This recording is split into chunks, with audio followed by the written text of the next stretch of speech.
Seu. Bom dia, professora. Bom Bom dia, dia, professora. Vamos aguardar mais alguém entrar aí?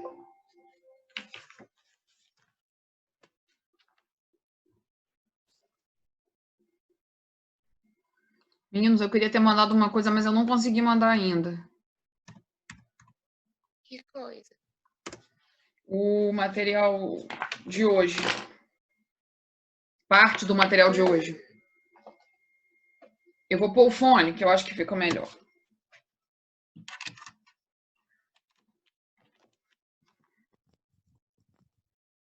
Tá todo mundo me ouvindo? Yes. Opa.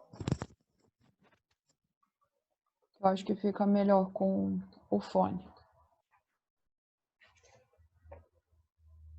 Tem gente sem luz em Resende, gente? É isso? Sim, ontem, no meio da aula de física, acabou minha luz, gente. Ai, só, Caramba. que coisa.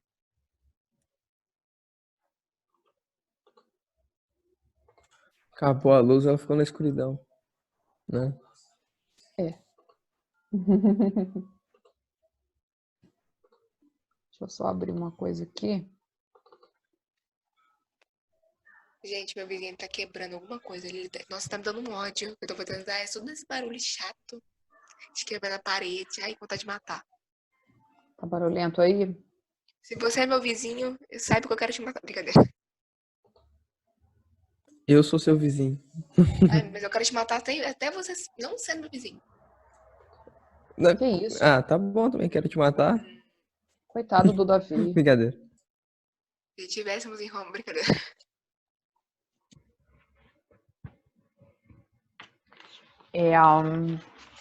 Então. Lívia. Cadê Isaac? Ô, professor, a aula é só 11h30. Oi? A aula dela é 11h30, gente? Não, pera, tô confundindo. Não, 11h20. Não, é 11h20. 11h20. Marcado lá pela escola é 11h20.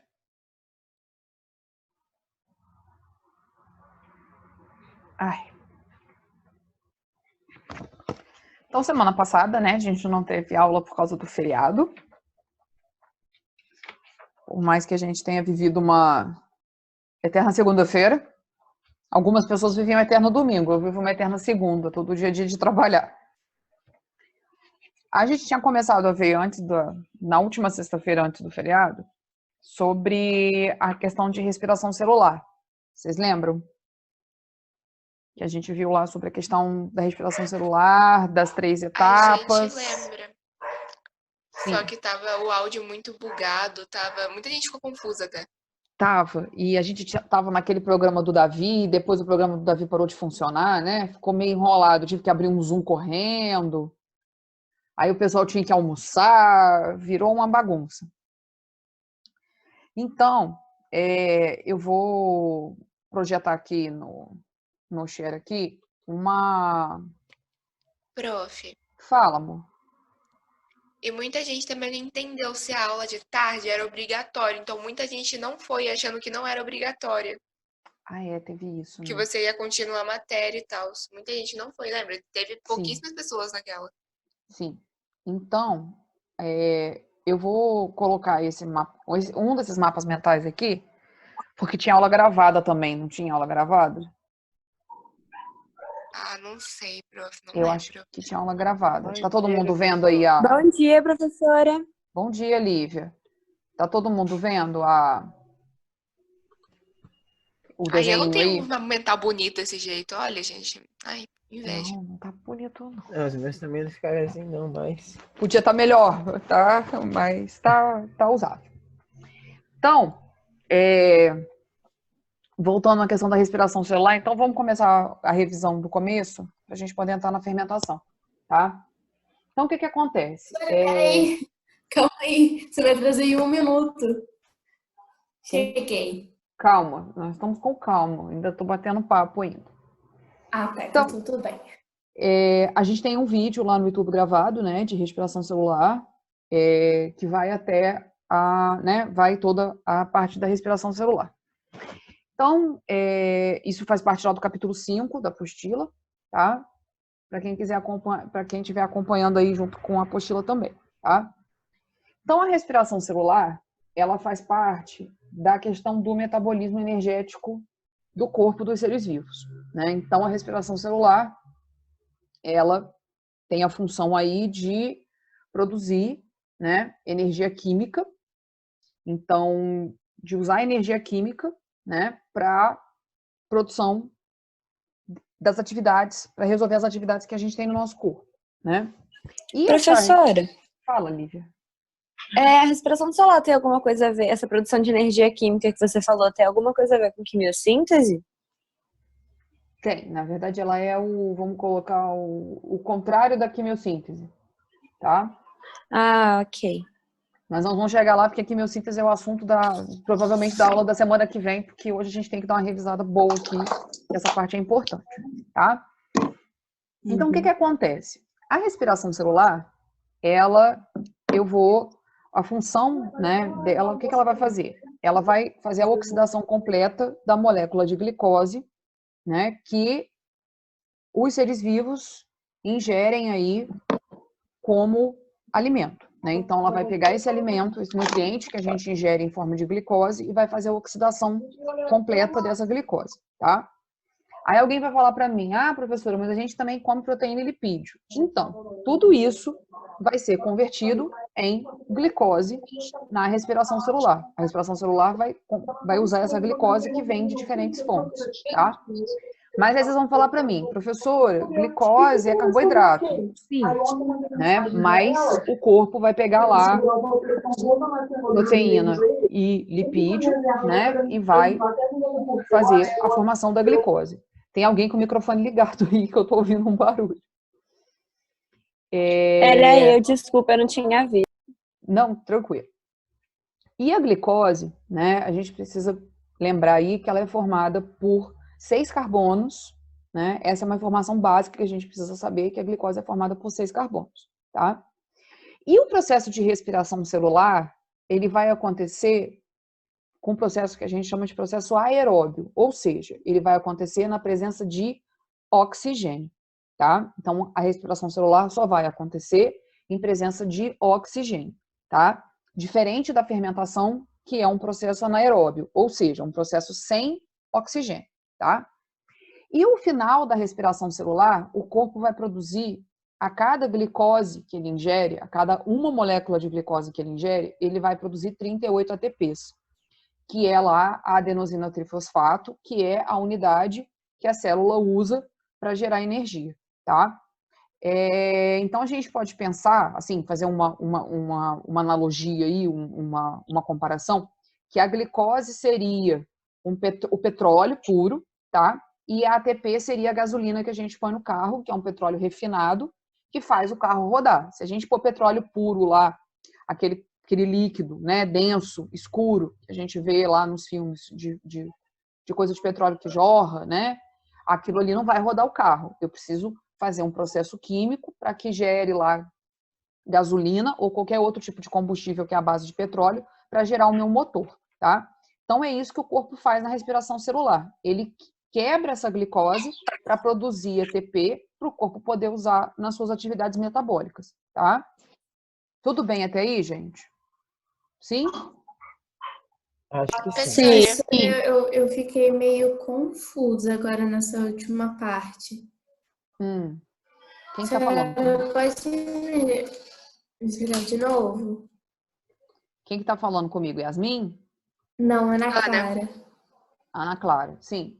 Então, Ana, voltando lá então. Então, a questão, né, da respiração celular, o corpo vai pegar toda a glicose que é ingerida, né, e vai transformar em ATP para que o corpo use no seu metabolismo, tá? Então, para caminhar, para correr, para dormir, né, e para outras atividades que a gente faz no nosso corpo, para bater o coração, para o pulmão abrir e fechar. Ou tem mais alguma outra parte que você não entendeu, Ana?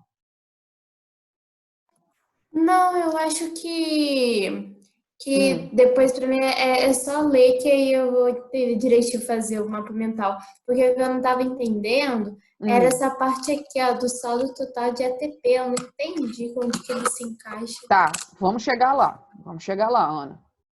Tá. Então, é o seguinte. No final, né, da respiração celular, de uma glicose, eu vou ter 38 ATPs em média, tá? Alguns livros talvez vão colocar menos ATPs, mas porque isso depende de cada Isso é célula. produzido, isso é Fala, Lívia. produzido dentro da mitocôndria, não é? Isso é produzido dentro da mitocôndria, tá? Dentro da célula. Tá. Porque a mitocôndria é responsável pela energia, não é? Sim, a mitocôndria é responsável por geração de energia, tá? A partir da molécula de glicose que a gente ingere, tá? Sim. E aonde vai Prof, acontecer? Fala, Bruno. a gente estava estudando sobre as cianobactérias que elas fazem fermentação pro negócio da Bianca. Aí até tava entrando um pouquinho. Sim, hoje a gente vai ver fermentação, tá, Bruno? Aí eu acho que vai ficar mais entendida essa parte também lá das cianobactérias, tá?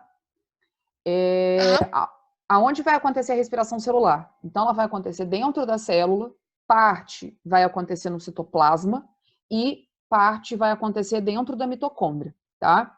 Isso nas células eucarióticas, tá, gente? Nas células procarióticas, que não têm mitocôndria, elas vão acontecer todo esse processo dentro do citoplasma, tá?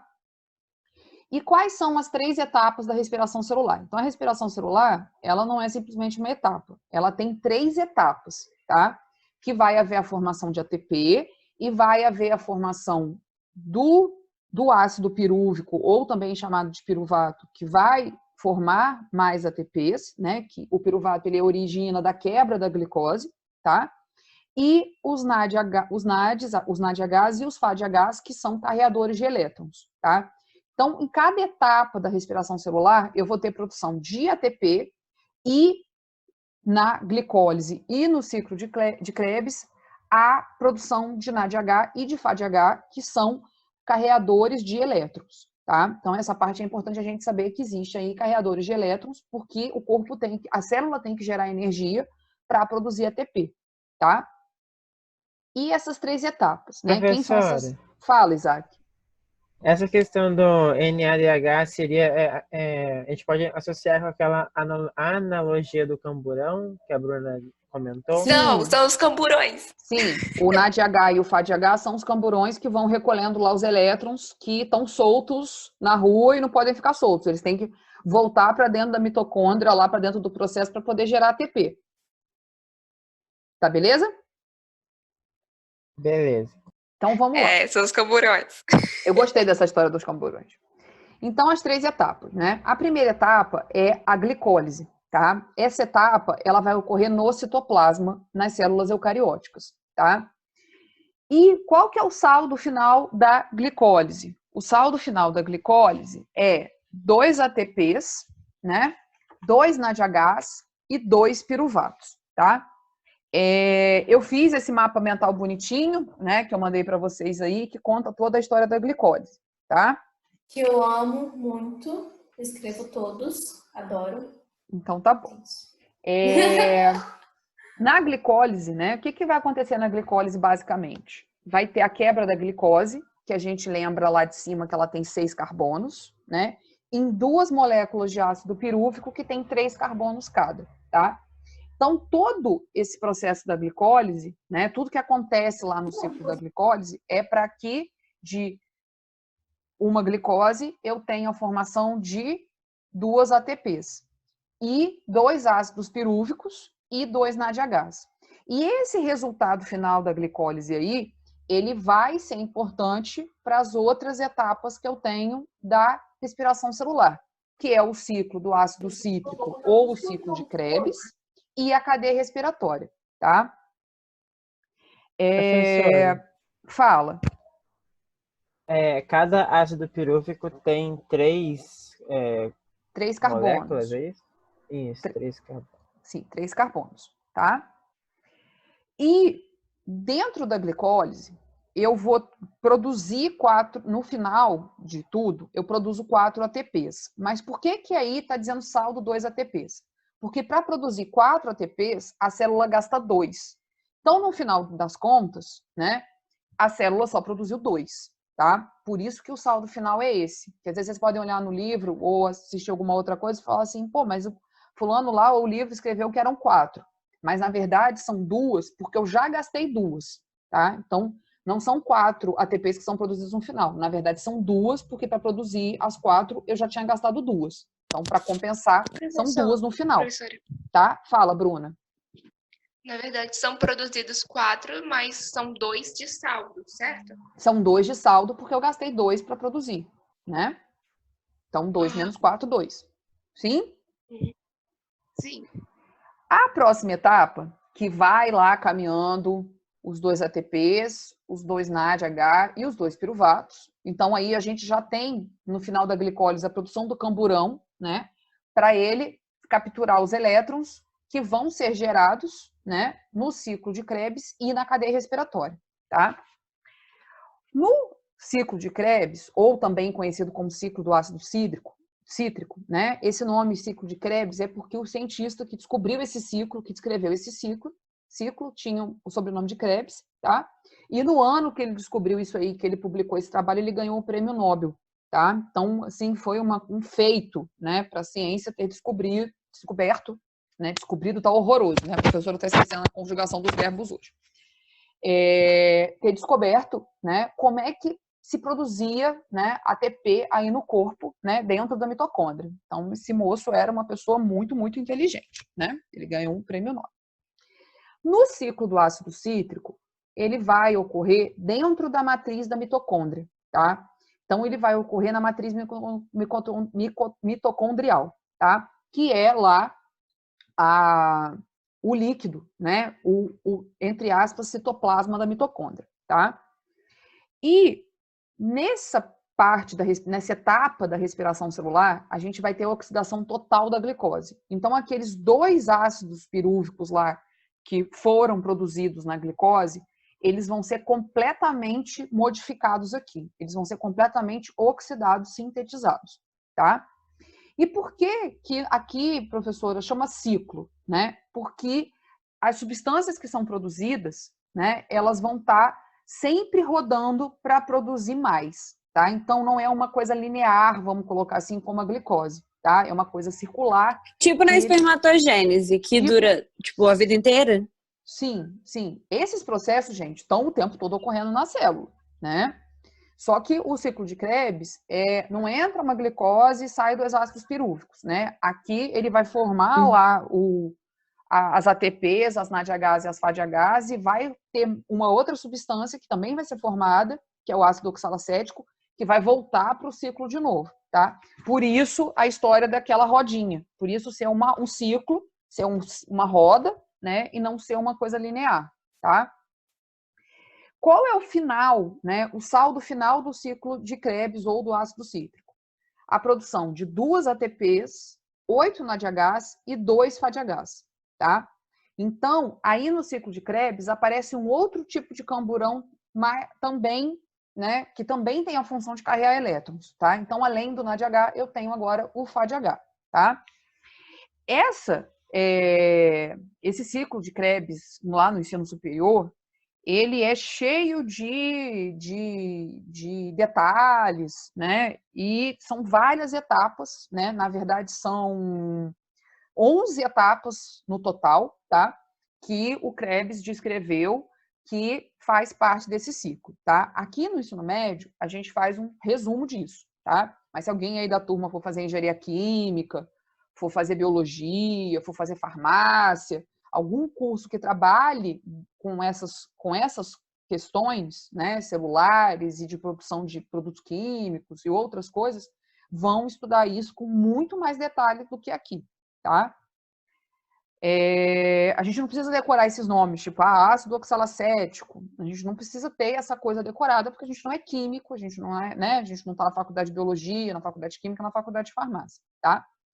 E um outro produto também do ciclo de Krebs é o gás carbônico. Então, além de produzir 2 ATPs, 8 NADHs e 2 FADHs, eu também tenho a liberação de 6 carbonos, tá? De 6 gás carbônicos, na verdade, tá? Peraí, vai produzir 6 gases carbônicos? 6 gases. Se a gente pensar, a gente está pensando aí nessa conta, meninos, a cada uma glicose que entra para ser respirada, tá? Vamos colocar assim. Beleza? E Cada uma molécula de glicose, cada né? uma molécula de glicose, tá? E uma coisa Aí importante... ela Repete entra na essa mitocôndria. Então, como Fala. que é?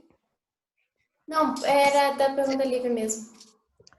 Tá, Eu e não uma outra entendi, coisa que é gente. importante, gente, no ciclo de Krebs também, é a importância da vitamina B para isso, tá? Porque é a vitamina B, as vitaminas B, o grupo de vitamina B que a gente ingere, que vai ser responsável por essa formação das ATPs também, da quebra lá do ácido pirúvico para a produção das ATPs, das NADHs, das FADHs e do ácido oxalacético, que vai formar mais ATPs de novo, tá?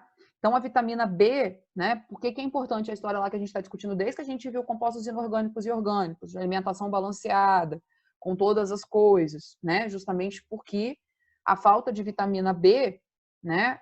Ela pode causar problemas na formação de ATPs. Então, por isso que dos Insanidade também. sintomas... Oi, Bruna? Também causa insanidade.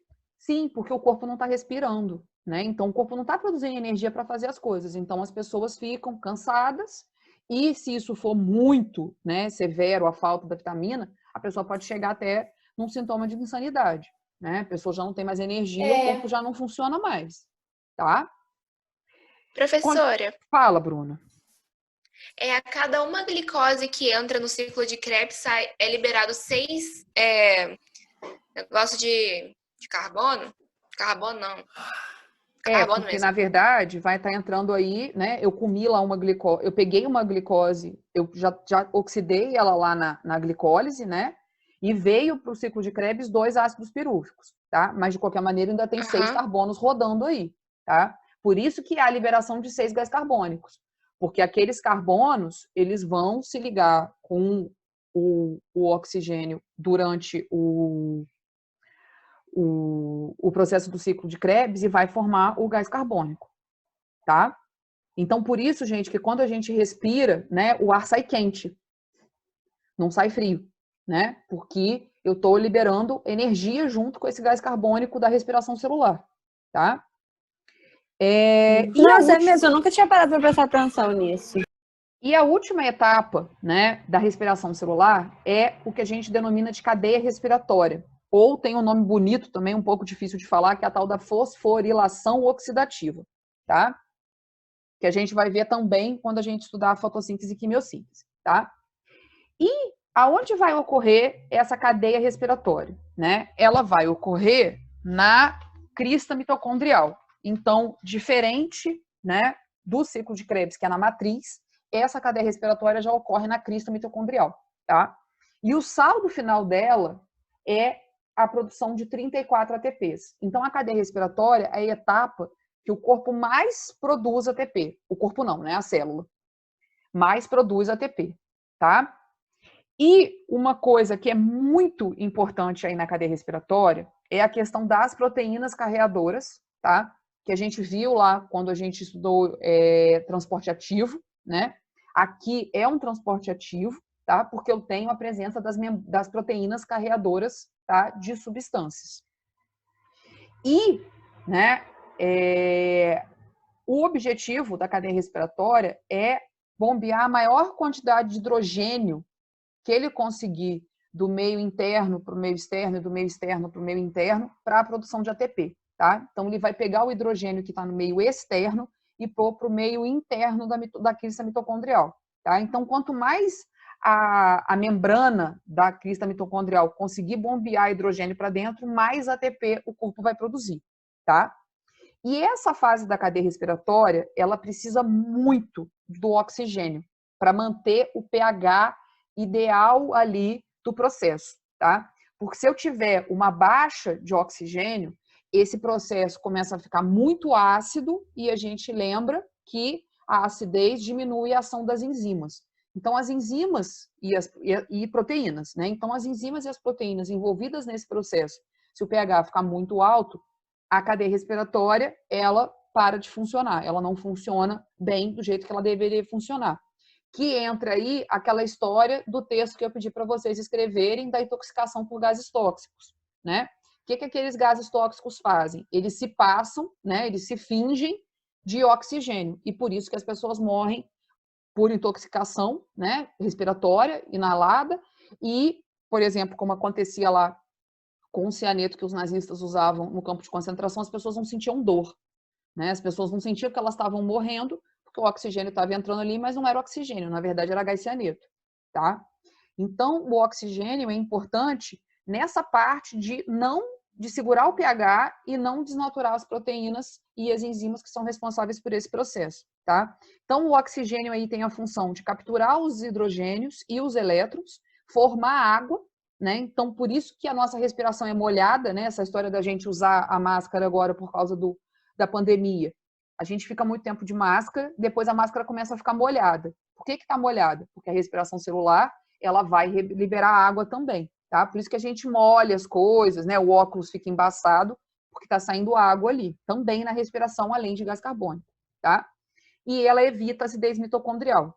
Então, a importância do oxigênio nesse processo é essa, é formar água, controlar o pH, porque ela vai capturar os hidrogênios e os elétrons que estão sendo perdidos por causa da quebra aí da ATP e da NADH e da FADH, que são as carreadoras de elétrons, tá? No final, né, aí a gente vai ter 34 ATPs. Então, se a gente pegar lá, quantos ATPs foram produzidos na glicólise? 2, né? No ciclo de Krebs, quantos foram produzidos? 2. Na cadeia respiratória, 34. Então, no final do processo de respiração celular, a gente produz 38 ATPs, tá? Então, daquela molécula de glicose que eu comi, eu produzi 38 ATPs no final da cadeia respiratória, né? No final da respiração celular, tá? Alguns livros, né, vão colocar aí que, mas não é 38, é 36 ATPs, tá? 2 células do nosso corpo, que são as células musculares e as células nervosas, na sua respiração celular, elas não produzem 38 ATPs, elas produzem 36 ATPs, tá? Mas é o tipo celular e a questão toda, mas não faz muita diferença nessa conta de 36 para 38, né? Mas, em média, são 38 ATPs que são produzidos no final da respiração celular por cada célula, tá? Dúvida, gente? Deu para entender como é que funciona? Foi bem uma resumida sobre respiração celular. Professora, Fala, Bruna. não entendi muito bem a parte do 36 ATP. Você falou que outros livros trazem outros números, que eu não entendi muito bem essa parte. Então, vamos voltar. Algumas células, né, como as células musculares e as células nervosas, no final da respiração celular, elas não vão produzir 38 ATPs, elas vão produzir 36 ATPs, tá? Mas isso é uma característica desse tipo de célula. Mas as outras células do nosso corpo produzem, em média, 38 ATPs, tá? Tá respondido, Bruna? Tá, sim. Obrigada. Essa falta dessas 2 ATPs vai sair da cadeia respiratória, tá? Professor, Fala, Lívia. então, você falou que eles produzem em média 38 ATPs. Eu poderia dizer que depende da quantidade de glicose que foi ingerida? Não. Essa questão é a questão lá das células nervosas e das células musculares, porque ela tem um metabolismo mais intenso, vamos colocar assim, né? Então ela acaba gastando essas substâncias que a gente, né, as outras partes da glicose que formariam as ATPs para outras coisas, vamos colocar assim, tá? Entendi. Temos mais 10 Sim. minutos nessa sessão aqui, então vamos lá. E a fermentação, né? Que foi a parte também que ficou faltando. Tem alguém falando no chat, gente? Acho que não, prof. Não, é um negócio, é mensagem antiga. Então, a fermentação, ela já é diferente da respiração celular em algumas coisas, tá? Na fermentação, eu não tenho a oxidação completa da glicose. Então, aquela glicose que foi lá ingerida pelo organismo não vai ser totalmente oxidada, tá? Não vai produzir a quantidade de ATP que se produz na respiração celular, tá? Outra diferença básica da fermentação é que ela é um processo anaeróbio, tá? Um processo anaeróbio é um processo que ocorre sem a presença de oxigênio, tá? Só que aí tem um adendo em relação a isso, tá? Na respiração, na fermentação, eu posso ter processos, né? Processos não, eu posso ter indivíduos que são considerados anaeróbios facultativos, tá? Aqueles que eles fazem a fermentação se não tiver oxigênio, mas se tiver oxigênio, eles também vão fazer o seu processo de fermentação, tá? E os anaeróbios estritos, que eles só vão fazer fermentação, eles só vão conseguir fazer a fermentação se não tiver a presença de oxigênio, tá? Na fermentação, né, eu vou produzir pouca energia, tá? Então, a cada glicose lá que esses indivíduos usam no processo de fermentação, apenas a geração de 2 ATPs, tá? A fermentação, ela vai acontecer no citoplasma, tá? Porque isso comumente ocorre em seres procariotos, tá? Mas nós humanos, por exemplo, a gente faz fermentação, né, nas nossas células musculares, tá? Então, aquelas câimbras que a gente sente depois de correr ou andar muito, que parece que o músculo está doendo, aquilo ali é um processo de fermentação, tá? A gente fez fermentação nas nossas células musculares, tá? Justamente pela falta de oxigênio. Fala, Bruna. Um exemplo de anaeróbio facultativo são as bactérias que causam o tétano. Sim, sim, sim. Né? Ele vai estar, vamos colocar, ativo, né? Na presença ou não de oxigênio. Não seria obrigatório? Tétano? Não, o tétano é facultativo. Doença. Não, eu tô falando da bactéria tétano. Aí, qual que é o nome? É um negócio obrigatório mesmo. É um anaeróbio obrigatório. Parasita obrigatório. Eu acho que é isso, professora, mas na verdade eu ainda não sei. Não, e não é facultativo não, gente. Desculpa, é obrigatório. É obrigatório. Desculpa. O que acontece? Fermentação lática, que na verdade é facultativa. Fermentação lática que é facultativa. Vamos lá. O que acontece? Então, voltando aí, tá? Ô, professora, só um pouquinho. É um bacilo anaeróbio obrigatório. Isso. O tétano é um bacilo, né? É um tipo de bactéria que tem forma de bacilo, tá? O que acontece, gente? Diferente da respiração celular, na fermentação eu não tenho etapas, tá? Eu tenho 3 tipos de fermentação, tá? Então aqui a fermentação ela só tem uma etapa, tá? Mas eu tenho 3 tipos porque depende da origem, né? Do ser que está fazendo essa fermentação, tá? E do que ele está usando para fazer a fermentação, tá? Da onde que vem essa glicose, vamos colocar assim, tá? Então, a fermentação que é conhecida láctea, né? Oi, peraí que tem alguém com uma voz muito longe. Porque mandar pelo e-mail acho que não dá porque é muito pesado, mas lá no YouTube dá para entrar e ver depois, tá? Vamos lá. Então, eu tenho 3 tipos, né, que vão gerar aí diferentes produtos, tá? A fermentação láctea, que é uma fermentação bem conhecida, é a fermentação que a gente usa para a produção de queijo, de iogurte. Oi, Isaac. Essa fermentação sempre vai acontecer em seres unicelulares, né? Sim, em seres unicelulares, tá? Sim, ok. Então, quem é o responsável pela produção, pela fermentação láctea, né? O indivíduo aí, o ser vivo, a bactéria que faz a fermentação láctea, são os chamados lactobacilos, tá? A gente tem alguns outros seres que também fazem fermentação láctea, como é o caso de um ser que é chamado vulgarmente de kéfir, tá? Que usa também a lactose, né? O açúcar do leite, para a produção de fermentados, né? Por isso que a gente fala lá, professora, o Yakult, por exemplo, a gente chama de leite fermentado. Oi, Bruna. Qual é o nome da bactéria? Porque eu perdi, desculpa. É bactéria que a senhora falou? É uma levedura, na verdade, né? É uma levedura. Tá? E ela é chamada de kéfir. É uma coisa com K, tá? São uns grumozinhos, assim.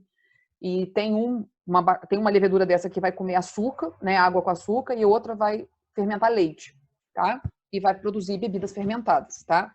Então, Yakult, iogurte, coalhada, queijos, todos são produzidos a partir de lactobacilos ou de alguma outra levedura que faça a fermentação de leite, tá? De leite de origem animal, tá? E leite de origem vegetal também, tá? Tem jeito de fermentar, por exemplo, leite de coco, tá? Leite de aveia, só que aí são outras leveduras, não são lactobacilos, é um outro tipo de levedura, tá? E no final da fermentação láctea, eu tenho a produção de 2 ATPs, tá? E o produto de origem, né? O produto que eu quero lá, que no caso é o queijo, o iogurte ou qualquer outra coisa fermentada, tá? As nossas células musculares, elas também fazem fermentação láctea, tá? Que é a história lá das cãibras, tá? E elas vão ocorrer justamente pela falta de oxigênio. Então, as células musculares, quando elas são expostas, né, a atividades intensas, né, vai faltar oxigênio lá na respiração celular. E com isso, a célula, para se manter ativa, para continuar produzindo ATP, ela vai fazer fermentação, tá? Por isso que quando a gente corre muito ou anda muito, a gente fica com dor, né? Aquela dor, aquela dormência, né? Aquela cãibra, que a gente denomina aí de cãibra. Mas aquilo acontece justamente pela falta de oxigênio, tá? E a célula acabou, então, fermentando em vez de respirar, tá? A fermentação alcoólica, né? Que é o outro tipo de fermentação que eu tenho, que a gente usa a fermentação alcoólica para produção de pão, tá? E de álcool. Então, o pão lá que a gente consome de manhã e de tarde é feita é produzido por fermentação alcoólica e o álcool também, tá? Então, o álcool que a gente passa na mão, o álcool que a gente bebe, tudo isso é produzido por leveduras, por fungos que fazem a fermentação, tá? E tem fungos aí, vão ser espécies específicas, né, gente, para fazer pão e para fazer coisas de álcool, tá? O produto final, né, da fermentação alcoólica é o álcool etílico. Aí alguém vai falar para mim assim, professora, mas o pão não tem gosto de álcool. Quando a gente pega aquela massa de pão depois que cresceu e assa para virar o pão mesmo que a gente come, o álcool, ali naquele processo, ele é perdido pelo calor. O forno não é quente. Então, o calor ali vai evaporar, né, o álcool que foi produzido pelaquela levedura, tá? E na fermentação alcoólica, além das 2 ATPs, a gente também vai ter a liberação de gás carbônico, tá? Por isso que o pão fica cheio de bolinha, né? Fica com aquelas bolhas dentro. Aquilo ali foi justamente formado pela presença do gás carbônico, tá? Gente, a sessão vai acabar, eu vou abrir a outra lá, tá bom? Ok, Ok. tá, ok. Eu vou abrir a outra lá, entrem lá. Deixa eu fechar aqui.